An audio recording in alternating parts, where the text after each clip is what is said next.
गरीब होना किस कदर ज़िल्लत है, ये कोई मुझसे पूछे। मैं ऐसे घर से ताल्लुक़ रखती थी जहाँ सिवाय गुर्बत के और कुछ ना था। मेरा नाम मरियम है और मेरे 5 बहन-भाई और थे। मेरा बाप मामूली मुलाज़िम था। इसकी तनख्वाह इतनी नहीं होती थी कि हम पेट भरकर खाना खा सकते। हम लोग 2 वक़्त के खाने को तरस जाते थे। ऐसे में मेरे घर रिश्ते भी ऐसे आते जो हम जैसे होते। मैं मना कर देती और अम्मा को कहती कि मेरे लिए कोई अमीर लड़का देखे। मेरी ख्वाहिश थी कि किसी ऐसे बंदे से शादी करूं जो महीने का 50-60 हज़ार कमाता हो, ताकि मैं अपनी सारी हसरतें पूरी कर लूं। मेरी माँ बेचारी कहाँ से अमीर लड़का ढूंढती, इसलिए मैंने ये काम खुद ही करने का सोचा। मैंने अपने रिश्तेदारों में से किसी लड़के का सोचा, मगर फिर खुद ही ये ख्याल रद्द कर दिया, क्योंकि सारे रिश्तेदार हमारे जैसे गरीब ही थे। मैं रोज़ अल्लाह से दुआ करती कि किसी अमीर बंदे से मेरा टकराव करवा दे। एक दिन अल्लाह ने मेरी सुन ली। हुआ यूं कि इस दिन मैं कॉलेज जाने के लिए सड़क पार करने लगी तो एक वैन वाले से टकरा गई। वो कॉलेज वैन थी और इसमें हमारे कॉलेज की ही लड़कियां थी। वो फौरन बाहर आई और मुझे अंदर बिठाया। मुझे ज़्यादा चोट नहीं लगी थी, मगर फिर भी वैन वाला सबको घर छोड़कर मुझे डॉक्टर के पास ले गया और उसने मुझसे माफ़ी मांगी और ढेर सारे फ्रूट भी खरीद कर दिए। फिर अक्सर ही मेरी इससे अपने कॉलेज के सामने मुलाकात होने लगी। कॉलेज वैन का ड्राइवर एक अच्छा लड़का था और इसके रवैये से लगता था कि वो मुझे पसंद भी करता था। एक दिन इसने मुझसे शादी के लिए कहा। वो महीने का 50,000 से ज़ायद ही कमा लेता था, जबकि वो था भी अकेला। जबकि हमारे घर 10,000 भी नहीं आते थे और पूरा ख़ानदान खाने वाला था। मैं गवर्नमेंट कॉलेज में पढ़ती थी और आगे पढ़ने का शौक़ भी ना था। और मेरे घर के हालात इस काबिल थे। इन हालात में ये रिश्ते मेरे लिए बेहतरीन था। मैं इससे शादी करके ऐश वाली ज़िंदगी गुजारना चाहती थी। मैंने अपनी माँ से बात की कि वो मेरा रिश्ता करवा दे, लेकिन इन्हें ये इतराज़ था कि लड़का अकेला है, ना माँ, ना बाप और ना कोई बहन भाई। ऐसे लड़कों का क्या भरोसा। अब्बा ने मुझे समझाने की बहुत कोशिश की।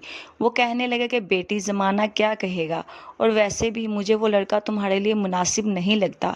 मगर मैंने अपने घर वालों को साफ कह दिया कि शादी करूंगी तो इसी से। मेरे सर पर इसके पैसों का भूत सवार हो चुका था। इसीलिए सबकी नाराज़गी के बावजूद मैं शादी करके अपने शौहर के घर आ गई। इसका नाम मुताहिर था। वो पिछले कई सालों से ड्राइवरी कर रहा था। मुताहिर ने मुझे बताया कि वो मुझे बहुत पसंद करता था और मुझसे ही शादी करना चाहता था। इसने शादी की पहली रात मुझे सोने के झुमके तोहफे में दिए। मेरी हमेशा से सोना पहनने की ख्वाहिश थी। मैं इससे शादी करके नहायत मुतमिन थी। वो बहुत खुला खर्चा करता था। मुझे हर हफ्ते बाद शॉपिंग पर ले जाता, महंगे महंगे तोहफे देता, अक्सर खाना भी महंगे होटलों में खिलाता था। मैं भी तो यही सब चाहती थी। वो मुझे अच्छी ज़िंदगी देने के लिए बड़ी मेहनत कर रहा था। रातों को भी वैन लेकर निकल जाता। मेरे पूछने पर इसने बताया कि जो रात की सवारियाँ होती हैं, इनसे किराया ज़्यादा मिलता है, इसलिए वो रात को भी फेरे लगा लेता है। शादी से पहले मैंने इसकी आमदनी का जो अंदाज़ा लगाया था, वो बहुत कम निकला था। क्यों ना कि वो लाख 2 लाख तक कमा लेता था। और मेरे लिए ये बात हैरानकुन भी थी और अच्छी भी, क्योंकि मुझे वो सब मिल रहा था जिसकी मैं ख्वाहिश करती थी। मेरी ज़िंदगी अच्छी चल रही थी। मैं जब सोने का जेवर पहनकर अपने मोहल्ले में जाती तो सारे मोहल्ले वाले रश करते। सब ठीक चल रहा था, लेकिन फिर अचानक ही हमारे हालात ख़राब होना शुरू हो गए। घर में परेशानी से गुजार देता और काम ढूंढने निकलता तो कई कई दिन वापस आता। पता नहीं एकदम से हालात कैसे पलटा खाया था कि बुरे दिन शुरू हो गए। एक दिन मेरा शौहर कहने लगा, हम दूसरे शहर चलते हैं, वहाँ हो सकता है किस्मत हम पर मेहरबान हो जाए। मैंने भी यही सोचा, हो सकता है जगह बदलने से हालात बदल जाएं। अपना थोड़ा बहुत सामान लेकर इस शहर आ गए, लेकिन यहाँ आकर भी हालात में मज़ीद सुधार नहीं आया, बल्कि वो मज़ीद बिगड़ते गए। हम घर की चीज़ें बेच कर गुजारा करते थे। घर में बेचने को भी जब कुछ ना रहा तो नौबत फाके तक आ गई। मैं इन हालात से बहुत तंग आ चुकी थी।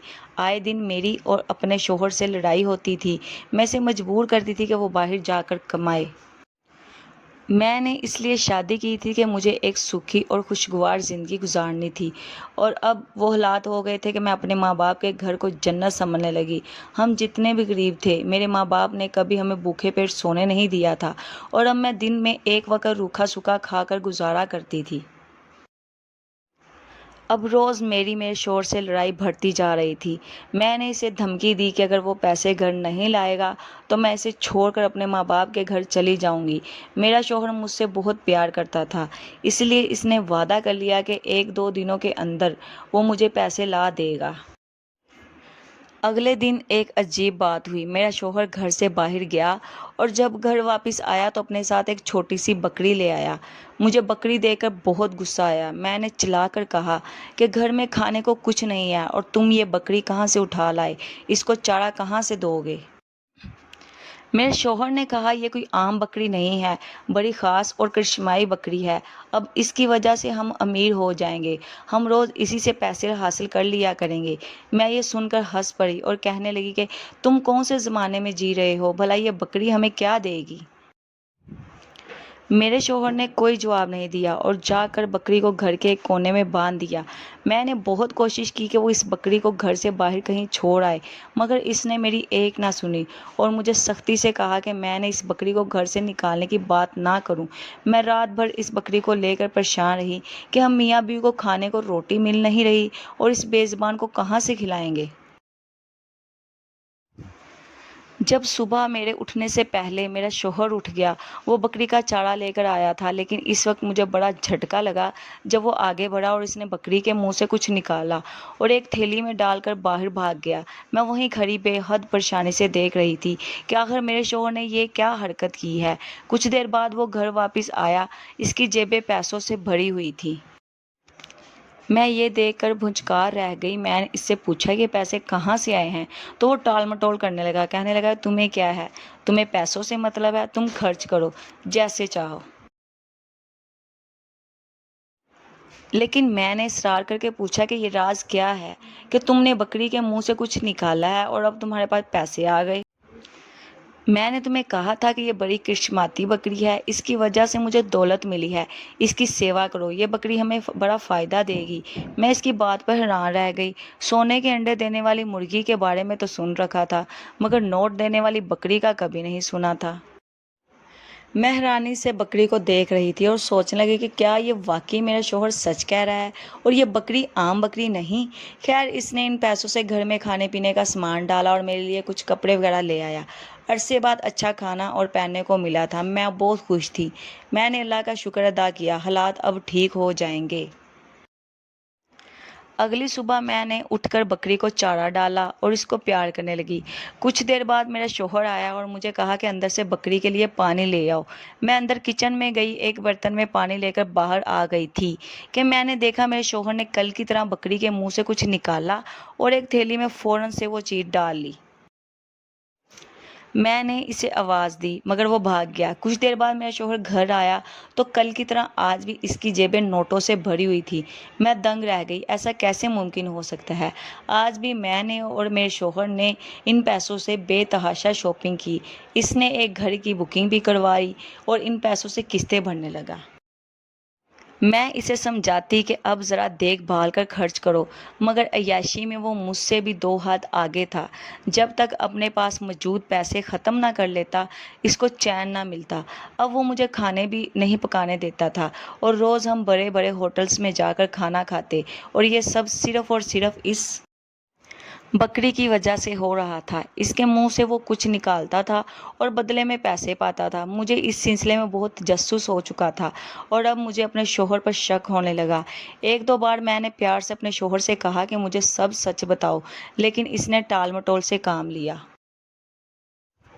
مجھے کچھ نہ بتاتا۔ میرا غصہ کرنے پر میرا شوہر بس یہی کہتا کہ یہ کرشاتی بکری ہے۔ مجھے جانے کیوں اپنے شوہر کی بات پر یقین نہیں آتا تھا۔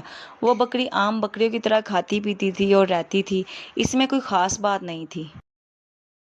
میں غریب نہیں ہونا چاہتی تھی اور نہ ہی دوبارہ فاقے کاٹنا چاہتی تھی۔ کچھ دن تو میں نے سکون سے گزار لیے، مگر پھر تجسس نے چین سے نہ بیٹھنے دیا۔ مجھے اپنے شوہر کی مشکوک حرکات نے مجبور کر دیا کہ میں اس پر نظر رکھوں۔